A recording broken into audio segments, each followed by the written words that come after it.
जय हिंद दोस्तों, आप सभी का स्वागत है हमारे इस चैनल में CGPSC विद निकिता में। आज हम TK वैष्णव की पुस्तक से कुछ महत्वपूर्ण MCQ करने वाले हैं, जो कि जो जनजाति से रिलेटेड है, जो अबुझ माड़िया और हम कमार जनजाति से कुछ MCQs करेंगे। चलिए देखते हैं। अबुझ माड़िया जनजाति मुख्य रूप से किन जिलों में निवास करती है? तो किन जिलों में निवास करती है? हमारा आंसर है बी, नारायणपुर, दंतेवाड़ा, बीजापुर।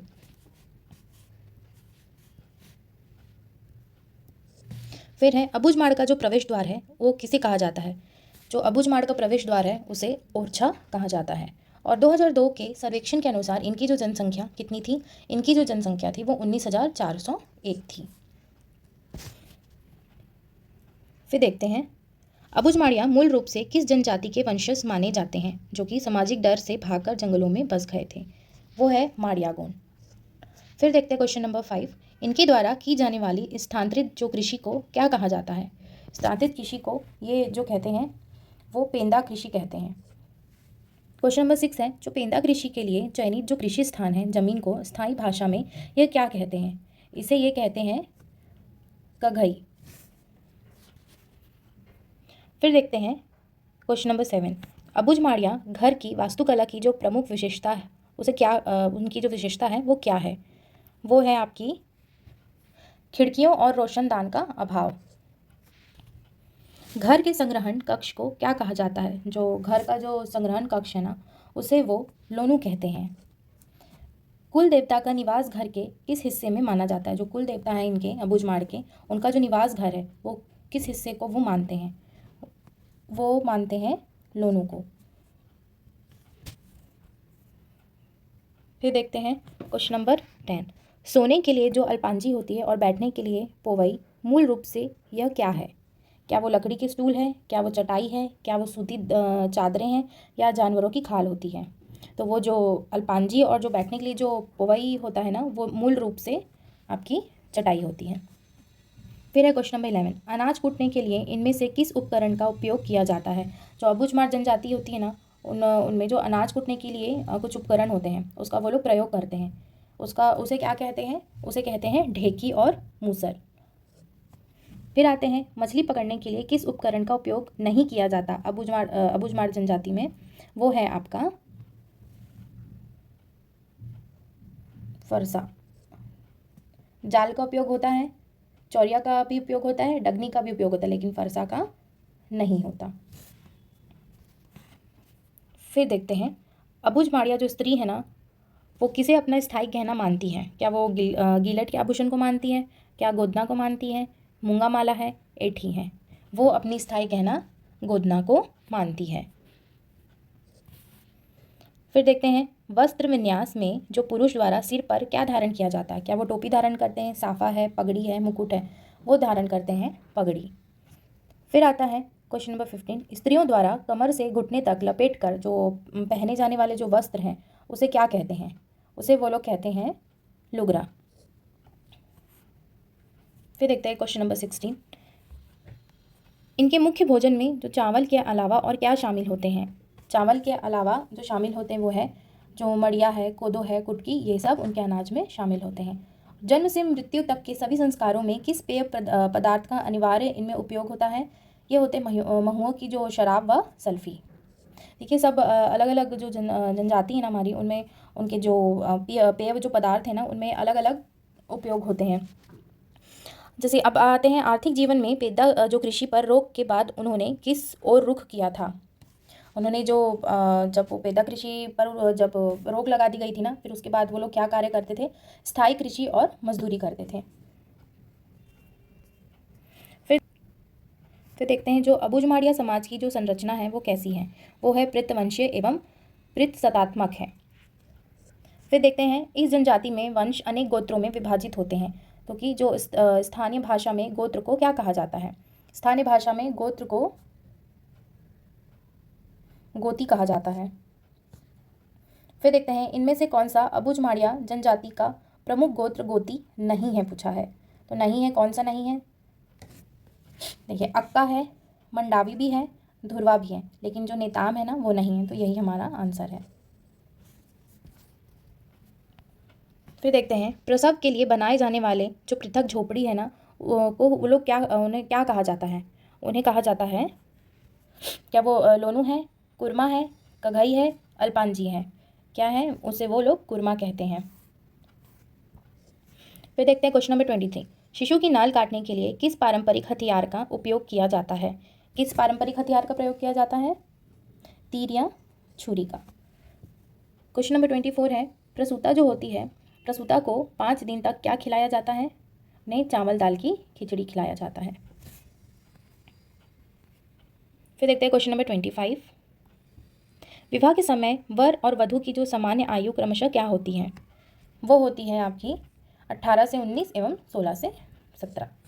फिर है क्वेश्चन नंबर 26। विवाह तय होने पर जो वर पक्ष द्वारा वधु पक्ष को दिए जाने वाले जो वधु धन को क्या कहा, मतलब उनमें क्या कहते हैं? उनमें वो लोग कहते हैं सुख। जैसे यहाँ पर कुछ विवाह शब्दावली मैंने बनाया है, उसमें ये कहते हैं जिसकी वधु धन है उसे, जिसमें वो लोग अनाज, तेल, गुड़ वो लोग देते हैं। फिर देखते हैं क्वेश्चन नंबर 27। इस जनजाति में सपलायन जो एलोपमेंट जिसे हम कहते हैं विवाह को, किस नाम से जाना जाता है? क्या वो ओडियत्ता है, क्या वो बिथेर है, क्या वो चूड़ी पहनाना है, क्या वो गुरावट है? सपलायन विवाह को वो लोग कहते हैं बिथेर।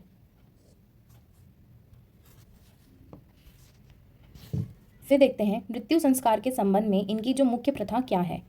इनकी जो मुख्य प्रथा है वो है आपकी मृतक को लोग दफनाते हैं। देखिए कोई कोई जनजाति में किसी में जलाया भी जाता है, और फिर दाह संस्कार है ना, और जल समाधि भी देते हैं। लेकिन जो अबूझमाड़िया जो जनजाति होती है ना, उनमें जो मृत्यु हो जाती है किसी भी सदस्य की, तो वो लोग मृतक को दफनाते हैं, वो लोग जलाते नहीं हैं। फिर देखते हैं क्वेश्चन नंबर 29। विशिष्ट व्यक्ति की याद में शमशान में गाड़े जाने वाले जो लकड़ी के खंभे को क्या कहते हैं ये लोग? क्या वो मृतक स्तंभ कहते हैं, क्या अनाल गड़िया है, सिराहा है, या माड़िया खंभा है? तो उसे वो लोग कहते हैं अनाल गड़िया। फिर आते हैं जो अनाल गड़िया है वो खंभे का सामान्य आकार आयाम क्या होता है? उसका जो सामान्य आकार है, क्या पता कभी कभी जैसे CGPSC कभी पूछ ले तो उसके लिए ये क्वेश्चन है। तो वो मतलब जो उसका जो आकार है वो ऊंचाई उसकी 8 फीट होती है, और जो उसका गोलाई है ना वो आपका है 4 feet. Answer number option C आएगा। फिर देखते हैं पारंपरिक जाति पंचायत में जो क्षेत्रीय आधार पर सर्वोच्च व्यक्ति कौन होता है? जो अबूझमाड़िया जो जनजाति होती है ना, उनमें एक जाति पंचायत में एक सर्वोच्च व्यक्ति होता है। उसे वो लोग ये मतलब किस नाम से जानते हैं? वो लोग मांझी के नाम से उन्हें जाना जाता है। फिर देखते हैं मांझी के जो अधीन जो कार्य करने वाले जो पदाधिकारी जो होते हैं उनके पदानुक्रम क्या है? तो उनके जो क्रम है, पहला आपका आएगा पटेल, फिर आएगा पारा मुखिया, फिर आएगा गायता। फिर देखते हैं इस पंचायत का जो मुख्य कार्य क्या नहीं है? जो अबूझमाड़िया जो जनजाति है ना, उनके जो पंचायत है उनका जो मुख्य कार्य होता है उनमें से क्या नहीं है पूछा है। तो क्या नहीं है? क्या वो मार्ग क्षेत्र में शांति व्यवस्था है? वो तो बिल्कुल है, लेकिन लड़ाइयों और विवादों का वो लोग निपटारा भी कराते हैं, और जाति संबंधी नियम बनाना भी है। ये तो हर मतलब एक कॉमन सा है, ये हर जनजाति में होता है। लेकिन राज्य सरकार का कर वसूलना यह नहीं है, तो यही हमारा आंसर है। फिर देखते हैं इनके प्रमुख जो देवी देवताओं में कौन शामिल नहीं है? जो अबूझमाड़िया जो जनजाति हैं उनके बहुत से देवी देवताएं हैं, तो उनमें से कौन से शामिल नहीं है पूछा है। क्या बूढ़ा देव है, क्या लिंगोपेन है, क्या बुढ़ाई माई है जिसे हम बूढ़ी डोगरी के नाम से भी जानते हैं, क्या दंतेश्वरी माई है? जो अबूझमाड़िया जो जनजाति हैं उनमें जो दंतेश्वरी जो माई हैं उनमें से नहीं है, बाकी ये तीनों हैं। फिर देखते हैं पूजा में जो देवी देवताओं को प्रसन्न करने के लिए सामान्यतः किसकी बलि दी जाती है? जो अबूझमाड़िया जो जनजाति होती है उनमें देवी देवताओं को प्रसन्न करने के लिए कुछ सामान्यतः वो लोग किसी चीज़ की बलि चढ़ाते हैं। तो वो किस चीज़ की बलि चढ़ाते हैं? वो बलि चढ़ाते हैं मुर्गी, बकरा व सुअर की। फिर है तंत्र मंत्र और जादू टोना के जानकर को इस जनजाति में क्या कहा जाता है? जो अबूझमाड़िया जो जनजाति है ना उनमें जो जादू टोना करते हैं, जैसे जिसे हम तंत्र मंत्र के नाम से जानते हैं, उन्हें कौन सी जनजाति कहा जाता है? उन्हें कहा जाता है सिरहा या गायता। फिर देखते हैं इनमें से कौन सा अबूझमाड़िया जनजाति का प्रमुख त्यौहार है? क्या हरेली है, छेरछेरा है, ककसार और पंडुम है, क्या वो सरहुल है? तो ककसार और पंडुम है अबूझमाड़िया जनजाति का प्रमुख त्यौहार। फिर है इनके प्रमुख लोक नृत्यों का सही समूह कौन सा है? पहले कौन सा आता है इनका समूह है? पहले आपका आता है ककसार, फिर वो गेड़ी आता है, फिर रिलो नृत्य आता है। फिर है इनमें से कौन सा इनका प्रमुख लोकगीत है। जो अबुझ माड़िया जनजाति है उनमें एक प्रमुख लोकगीत है उनका, वो है आपका ददरिया और रीलो गीत।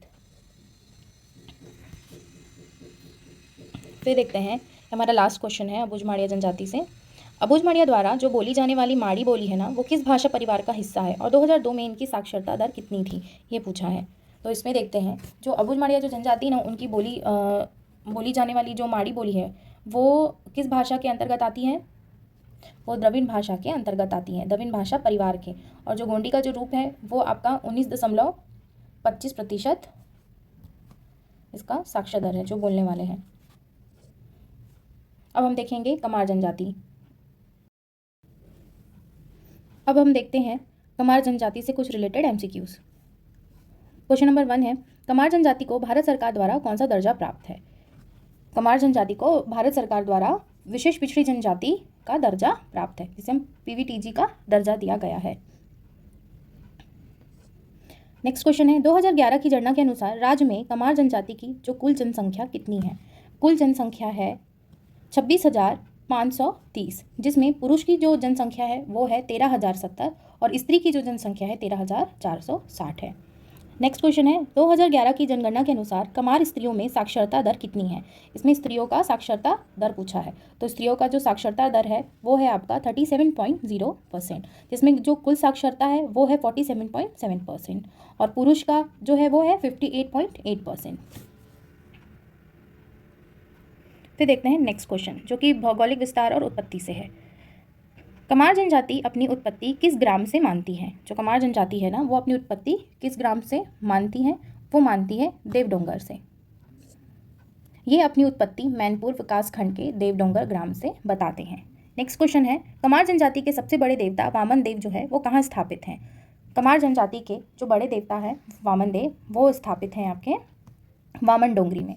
इनके सबसे बड़े देवता वामन देव आज भी देवडोंगर की वामन डोंगरी में स्थापित है। नेक्स्ट क्वेश्चन है, कमार जनजाति मुख्य रूप से किन जिलों में निवास करती है। ये करती हैं आपकी गरियाबंद, धमतरी और महासमुंद में। नेक्स्ट क्वेश्चन है आवास और दैनिक जीवन से। कमार जनजाति की महिलाएं अपने घरों की दीवारों पर किसकी पुताई करती है।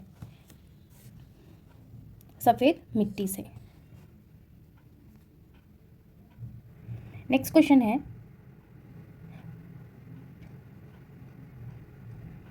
कमार लड़कियों में गोदना जो टैटू गोदवाने की सही आयु क्या मानी जाती है। वो है 8 से 10 वर्ष तक। फिर नेक्स्ट क्वेश्चन आता है वेशभूषा और आभूषण से। कमार पुरुषों का जो पारंपरिक पहनावा है वो क्या है। जो कमार जनजाति में हर जनजाति का अलग अलग अपना पारंपरिक पहनावा होता है, उसी तरह कमार जनजाति में भी है। तो वो है पुरुष जो पंचा पहनते हैं जिसे हम छोटी धोती कहते हैं और बंडी और सलूका पहनते हैं। कमार महिलाओं का जो मुख्य वस्त्र क्या कहलाता है। उनका जो मुख्य वस्त्र है वो है लुगड़ा और पोलका। निम्नलिखित में से कौन सा कमार महिलाओं का आभूषण नहीं है। कौन सा नहीं है। खिनवा है, रुपया माला भी वह पहनती है और गिलट भी पहनती हैं, लेकिन जो पंचा जो होता है वो पुरुषों का एक तरह का वो कपड़ा माना जाता है। यही हमारा आंसर है, आंसर डी। फिर देखते हैं आर्थिक जीवन और कृषि से। कमार जनजाति का जो मुख्य व्यवसाय क्या है। कमार जनजाति का जो मुख्य रूप से उनका जो व्यवसाय है वो बांस शिल्प है। बांस से सूपा बनाते हैं, टुकना है, झांपी आदि बनाकर वह बेचते हैं। कमार जनजाति द्वारा की जाने वाली जो कृषि का स्वरूप कैसा होता है। इनकी जो कृषि है ना वो इस प्रकार की है, आदिम कृषि ये करते हैं। जैसे कि मुख्य कृषि उपज इसमें है कोदो है, धान है, उड़द है, मूंग आदि। नेक्स्ट क्वेश्चन है, इनके द्वारा संग्रहित किए जाने वाले जो मुख्य वनोपज कौन से हैं। इनके जो मुख्य वनोपज हैं वो है आपका महुआ, तेंदू, साल बीज। फिर है नेक्स्ट क्वेश्चन, बांस से बनाई जाने वाली जो प्रमुख घरेलू वस्तुएं कौन सी है। वह है सूपा और टोकनी। नेक्स्ट क्वेश्चन देखते हैं उपजाति और गोत्र व्यवस्था से। मैदानी क्षेत्रों में रहने वाले जो कमार क्या कहलाते हैं। जो मैदानी क्षेत्र में रहते हैं जो कमार जनजाति वह क्या कहलाते हैं। वह बुंदर जीवा कहलाते हैं। पहाड़ों में निवास करने वाले कमार किस उपजाति के अंतर्गत आते हैं? जो पहाड़ में जो कमार जाति जो होती है, जो निवास करती है, उनमें से एक उपजाति है, वो किसके अंतर्गत आती है? वह आती है पहाड़ पतिया में। फिर है, इनमें से कौन सा कमार जनजाति का गोत्र नहीं है? जगत है, टेकाम भी है, सिंह बोंगा नहीं है, कुंजाम भी है। सी हमारा आंसर है। नेक्स्ट क्वेश्चन है, कमार जनजाति में परिवार का जो स्वरूप कैसा होता है? इनका जो परिवार का जो स्वरूप होता है, ये पितृवंशीय एवं पितृसत्तात्मक होती है। नेक्स्ट क्वेश्चन है, विवाह संस्कार से कमार जनजाति में विवाह के लिए किसे प्राथमिकता दी जाती है? इनमें मुख्य कुछ प्राथमिकता है कमार जनजाति में, वो यह है कि मामा या बुआ के लड़के या लड़की से वह विवाह करते, जैसे क्रॉस कजिन मैरिज की उनमें प्राथमिकता दी जाती है उनकी जनजाति में। सबकी जनजाति का अलग अलग है, तो इसी तरह कमार जनजाति में वह मामा या बुआ के लड़के या लड़की से वह विवाह करते हैं। फिर है नेक्स्ट क्वेश्चन, विवाह तय होने पर वर पक्ष द्वारा वधु पक्ष को चावल दाल व नकद देने का उन्हें मतलब उसे क्या कहा जाता है? उसे कहते हैं सुख भरना। फिर नेक्स्ट क्वेश्चन देखते हैं, विवाही संस्कार से है, कमार जनजाति में घुसपैठ विवाह को किस नाम से जाना जाता है? जो कमार जनजाति होती है उनमें एक विवाह पद्धति होती है जिसे घुसपैठ कहते हैं, उसे और किस नाम से भी जानते हैं? पैठू विवाह। नेक्स्ट क्वेश्चन है, सहपलायन एलोपमेंट विवाह को कमार समाज में क्या कहते हैं? जो सहपलायन विवाह है उसे कमार जनजाति में क्या कहा जाता है? उडरिया विवाह। फिर है नेक्स्ट क्वेश्चन, कमार जनजाति में विधवा पुनर्विवाह को क्या मान्यता प्राप्त है? जो विधवा पुनर्विवाह है ना, उनमें इसे चूड़ी पहनाना कहते हैं। इसमें थोड़ा व्याख्या देखते हैं। विधवा विवाह को मान्यता है जो विधवा भाभी है वो देवर के लिए चूड़ी पहन सकती है, जिसमें विनियम विवाह को गुरावट कहते हैं। फिर कमार जनजाति से ही जन संस्कार से कुछ देखते हैं। नेक्स्ट क्वेश्चन है, नवजात लड़की की जो गर्भनाल काटने के लिए किस उपकरण का प्रयोग किया जाता है?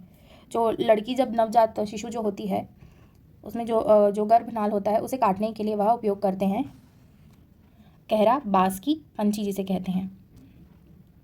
और कमार जनजाति में जो नवजात शिशु जो पैदा होता है ना, जो लड़का होता है, उनमें वह जो गर्भनाल वो लोग अलग औजार से काटते हैं, और लड़कियों में अलग। लड़कियों में किससे काटते हैं? कहरा, जिसे बांस की पंची कहते हैं, और लड़कों में वह काटते हैं तीर से। तो ये अलग अलग है। कभी भी हो सकता है कि स्टेटमेंट में पूछे कभी।